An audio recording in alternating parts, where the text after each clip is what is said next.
பிரவீன், அதாவது திருச்சி மாவட்ட காவல்துறை கண்காணிப்பாளராக வருண்குமார் பதவி வகித்து வருகிறார். இவரது மனைவி வந்திதா பாண்டே புதுக்கோட்டை மாவட்ட காவல்துறை கண்காணிப்பாளராக பதவி வகித்து வருகிறார்.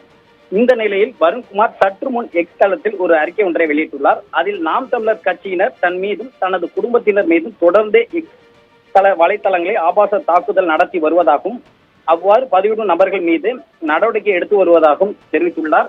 எக்ஸ் வலைத்தளத்தில் கடந்த சில தினங்களுக்கு முன்பு தன்னையும் தனது குடும்பத்தினரை ஆபாசமாக திட்டிய 51 பேரின் போலி முகவரிகளை வெளியிட்டுள்ளார். மேலும் அந்த அறிக்கையில் தன் மீதும் தனது குடும்பத்தினர் மீதும் எக்ஸ் தளத்தில் ஆபாசமாக பதிவிட்டு வருவதாகவும் அவை அனைத்தும் போலி கணக்குகள் மூலமாக வந்துள்ளதாகவும் தெரிவித்துள்ளார்.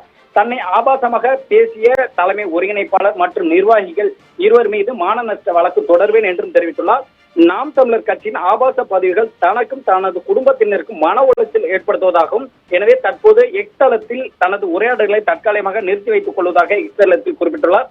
மேலும் தன்னுடைய இந்த சமூக வலைத்தள பக்கத்தில் ஏற்கனவே கருத்து ஒன்றை பதிவிட்டிருந்தார். அதில் அவதூறான கருத்துக்களை பதிவிட தூண்டிவிட்ட நபர்களின் நீதித்துறையில் கொண்டு வந்தே நிறுத்துவேன். வெளிநாடுகளில் இருந்து ஆபாசமாக பதிவு செய்யும் போலி ஐடிகளையும் விடப்போவதில்லை. சட்டத்தின் மேல் நீதித்துறையின் மேல் 100% எனக்கு நம்பிக்கை வைக்கிறேன். ஆபாசத்துக்கு அவதூறுக்கும் இறுதி முடிவு வரை எழுதுவோம் என அவர் தெரிவித்திருந்தார். பிரவீன்.